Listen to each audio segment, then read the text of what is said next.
Thank you. Thank you. All right. Hi, guys. It is a blessing to be able to speak to you guys and just to share a little bit about my story. And I spoke a few days ago, so it'll be nice to, share a different side.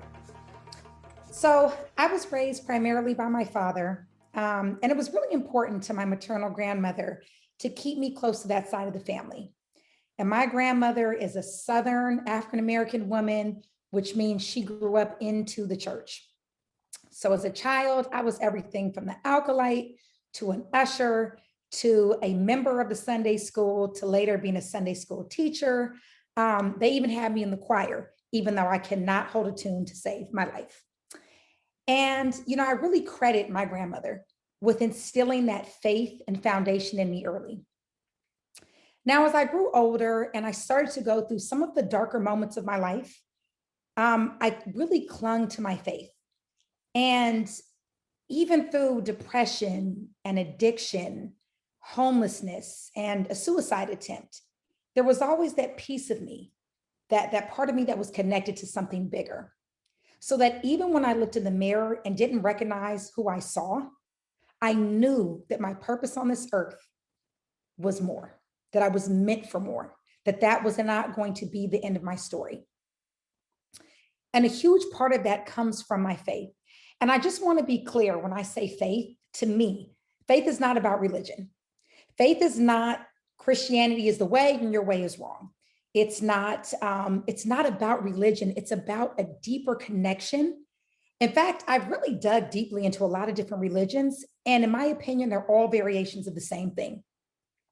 So for me, faith is more about that acknowledgement of a divine spirit, of that source energy.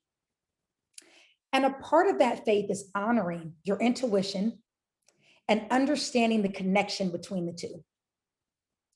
Intuition is seen with your soul. Listening to it can save your life, and ignoring it can lead you down the wrong path. So because of that, tonight I want to speak about really 3 tips to enhance your intuition. The first one is listening to your gut.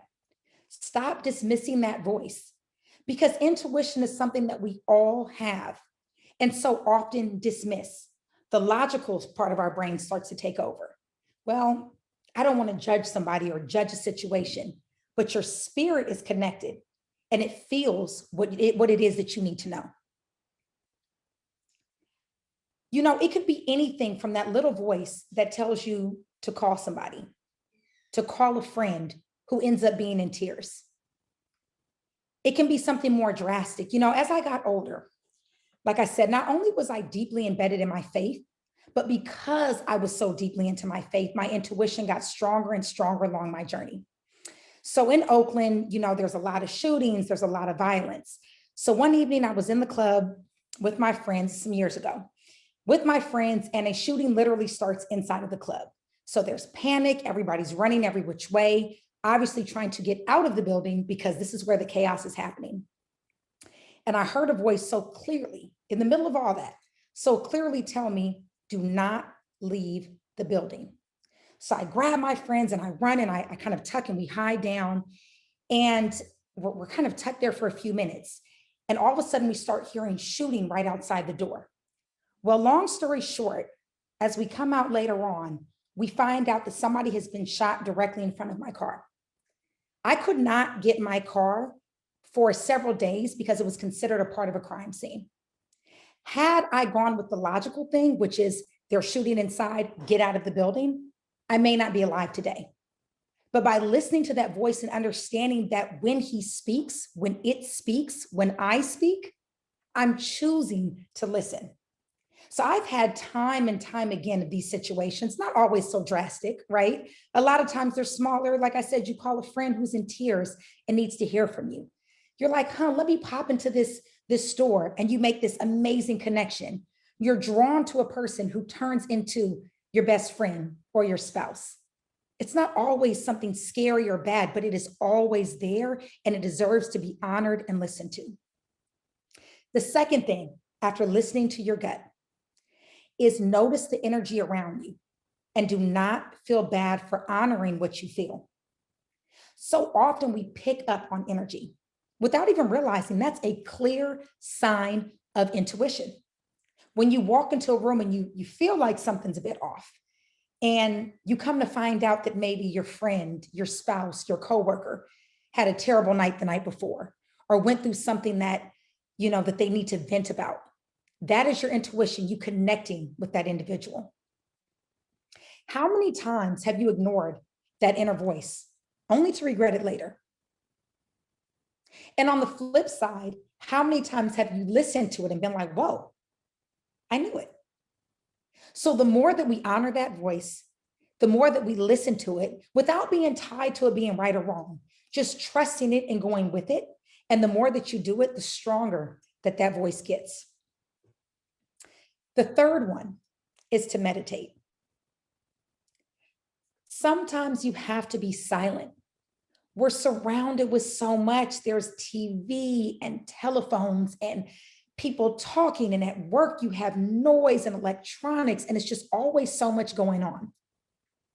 It's important to take time to be silent so that we can quiet the outside world and tune into ourselves. If you constantly have stuff coming in from the outside, you never get a chance to really hear your own voice. So by even taking just a few moments in the morning when you wake up, instead of checking your phone, instead of checking your emails, and just taking a few minutes of silence, you'll connect to that inner voice and recognize it more when it appears. Intuition is something that I am so incredibly grateful for. I wrote a book, and I just, time and time again, I found myself writing story after story, dreams I had of things that came true, things that I would just randomly say that would happen a few moments later. And it's not because I'm a psychic. It's not because I have some extra gift that you all don't have. We all have it. It's because when I was younger, I learned to listen to it early. Because when I was out on the streets with nowhere to go as a young woman, with no weapon and nothing to protect me, I had to listen to that voice. I had to understand that all I had was myself, my God, and that little voice that connects us both.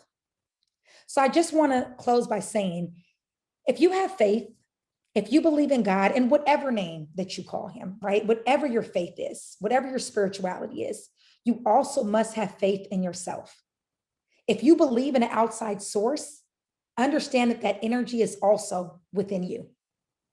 You can't believe that there's a God up there that's all knowing, all encompassing, but think that you're sitting back with no power yourself. The power that he has is the power that you have as well. There's a quote by somebody, and I never caught their name, but there's a voice that doesn't use words. Learn to listen.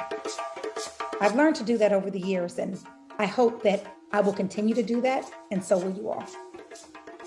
Thank you.